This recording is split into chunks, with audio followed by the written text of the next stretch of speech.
Welcome back, and the order is still the same. Skari and Smeegen, Zaviolova just going through, and that is 11,600 meters of the 15,000 completed for the first three. David Goldstrom together with Torren Koos. And Torren, we ought to pay reference to some of the terrific performances that are going on here. Jenny Olsen we've talked about, Hilda Pedersen as well. But what about Oksana Yatskaya from Kazakhstan in the top six? This is shades of Vladimir Smirnov's inspiration now beginning to work, maybe? That's what the Kazakhstans are probably definitely hoping for. It's impressive to see, it's good to see different countries get in there in the mix. They're mixing it up in the top 10.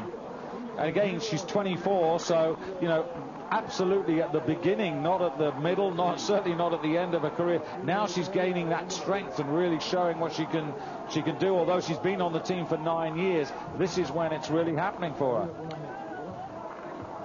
And also in there, Rika Servio, a lot more experience, but she's well, we're going to see her. She's gone through in 7th place there. That's a really good performance. And Mariana Longa, well, she was in 8th place. Majic has stabilized, but Longa just dropping off a little bit there. But some really good running going on behind. For the Italian home fans, it seems that Sabina Valbuza has dropped out of the race. Yeah, so Anita Moan and Valbuza have disappeared. Marit Bjørgen down, closer to 30 than first. And that's predictable, because although she's a great sprinter, 15 kilometres is about 10 kilometres too long for her. What we'll see is with her, I think, is with the years, she's just going to get better and better with the distance races. She's got the capacity for going fast. She knows how to make her skis work. Just the time with getting the training stimulus in their background to maintain it for the whole 15K. Well, the interesting thing is that the bookmakers were betting would Bente Skari beat the field by 20 seconds. Now, the odds were a bit skinny, about 2 to 1. But quite interesting here, because Smeegen at the moment is much closer than that. By the way, just to remind you of our email address, it's ski@infovoice.de. That's ski@infovoice.de. So if you've got any questions or thoughts to Torren or myself about, the venue, the place, the races, the conditions, anything you like, please do send us an email, and we'll try and catch up with those on our next broadcast, which of course will be tomorrow with the men's 30K Classic that opens up then. But it's Bente Skari now, Torren making the best of her way home, and Christina Smeegen has been asked a question which is maybe too hard now.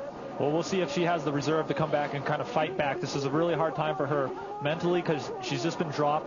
Coming into this little section here, this downhill, maybe she can get a recovery and really she's going to have to make a strong push to catch back up. Well, as you just saw, the Norwegian choir are getting ready in the stands to sing the national song, because this is the World Championships. Gold medals to be awarded, national anthems to be played. Bente Skari, just about the hottest property in women's world skiing, cross-country skiing that is, and it's really a lot of pressure on her shoulders, because people have been talking about her in the same way that we talked about Jelena Valbe in the Trondheim World Championships of '97, when she was very much the queen of Nordic skiing, and they've sort of been really giving that mantle to Skari. But as you say, it's a long way to go. The thing that she's had to deal with, and it looks like she's done an excellent job with it, is taking that pressure and taking what good she can take out of all that stress and using what she needs. Nobody can ski well when they got one hand over their throat. That's why we call it choking.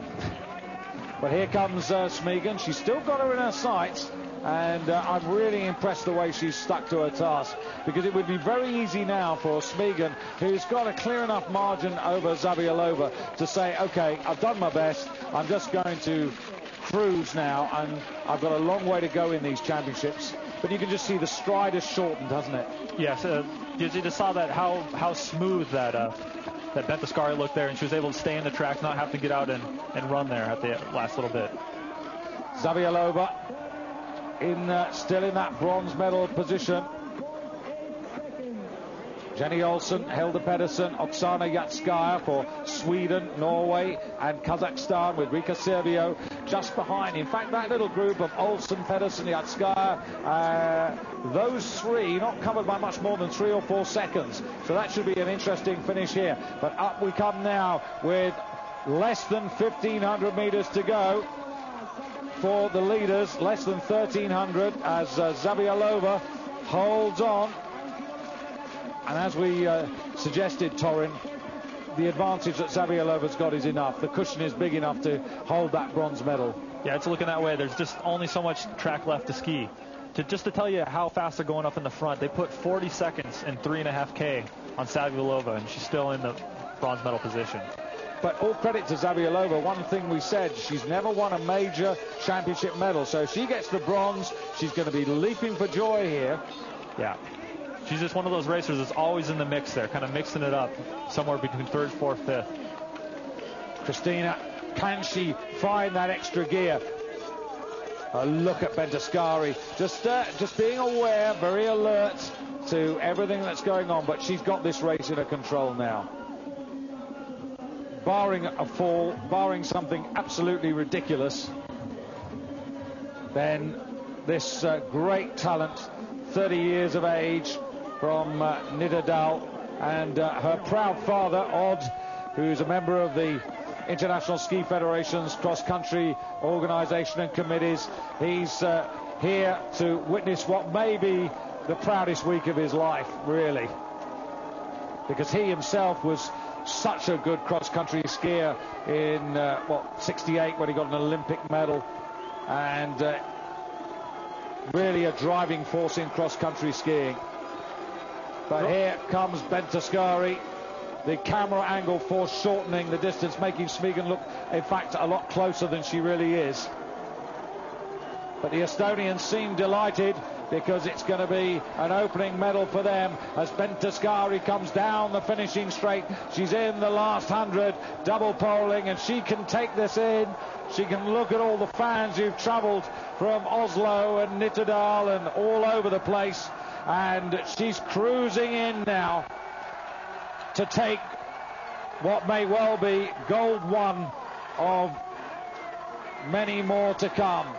Skari retains the 15-kilometer Classic Championship, and a terrific round of applause going for Christina Smeegen, a worthy silver medalist who really took the race, but not for the first time finds herself runner-up to Skari. It happened 3 times in the World Cup, but I think Christina will not be too disappointed with that result, Torin. No, I think we've just seen that. We know 2 people came to the games ready to play. And Olga Zabialova for Russia in picture now, coming towards the finish line. Same age as Skari, but this is for her first championship medal. A bronze it's going to be, and I think you're going to see her celebrate as she crosses the line. The cushion has been closed, and coming into 4th place, is it Jenny Olsen? No, it's not. Hilda Pedersen in 4th place has regained 4th place, and maybe that's the story of Hilda Pedersen's life, really. She was 4th in the 15K Classic 2 years ago, and she's going to end up being 4th again this time. 2 years ago, Pedersen was 4th to Kaiser Varis, and today 4th to Olga Zabialova. And now coming in, Anne-Marie Fiemme, but before her, Jenny Olsen. That's a terrific performance. She is the best Swede. Rika Servio, who got a bronze medal with the Finnish relay team in 1997 in Trondheim. That's a terrific revival by her. Fiemme for Finland. Majic dropped down, obviously had a bad patch, Torin, but then recovered a little bit. Manuela Henkel does at least give Germany 1 in the top 10. Remember, Viola Bauer out through flu. Ellen Eck in 10th place, 2 Swedes in the top 10. Promising. Mariana Longa for Italy. That's a really good result for Mariana Longa, who was 7th in Oberhof. That was a personal best for her in World Cup racing, and she's shown that her form has maintained. Vera Zatikova going through there, one of the twins Natalia is her sister, who's the slightly taller by 1 centimeter, so she wins. Vera beats Natalia today. Marit Bjørgen, predictably, as you said, she's going to get better as the years go by. She's early 20s, but we're going to see her at her best, I think, in the sprint championships next week, which of course is when you, Torren, take your chance to occupy a little bit of center stage. How are you feeling? I'm feeling good. Just coming off, been in Europe for about a week now, and getting used to the time change, and got in one race, and it was a solid race. Nothing spectacular, but solid. And I should just add, for those of you who don't know too much about Torren, he's 22 years of age, based out of Salt Lake City these days, where he's a media graduate student, but hoping, as we discussed earlier today, that you're not just going to be a sprinter, Torren, you're going to be hopefully a middle distance racer as well. Yeah, absolutely. I want to race on the relay. It seems like there's good things happening with the U.S. team, kind of a young team coming up and coming. We've got some good coaches, and they're really ecstatic for us. Wendy Wagner, 3:22, your teammate. How's she going to feel about that? I think she's just going to feel that it was okay. You know, she was really hoping, you know, definitely for a top 30, and thought top 20 was possible. But with her, I think she comes on a little bit at the end of the championships. So the world champion Bente Skari of 2001 is the world champion of 2003 on day one of these championships in gorgeous Lago di Tesoro. The weather forecast for the next days, not too bad. They do say we're going to get a bit of cloud over Friday towards the weekend, and the temperatures are going to get a little warmer, which will test the servicemen maybe a little bit more, because today I think was a fairly straightforward job for them. Yeah, they went with some high fluorinated waxes, something like a Swix Sarah F. And but everybody's pretty much had the same skis today. It wasn't really a wax day. Well, I hope you've enjoyed this mass start for the women. We do it all again tomorrow with the men, but over twice the distance. And we'll be looking for the likes of Andrus Veerpalu and Frode Estil. Veerpalu for Estonia. Could he go one better than Christina Smegen in picture today? She's the silver medalist, but you can see she's overjoyed to take that silver. She's back in the limelight, and this is one lady who really enjoys being in the limelight. She loves your country, loves going to America, loves Miami and cruising down there.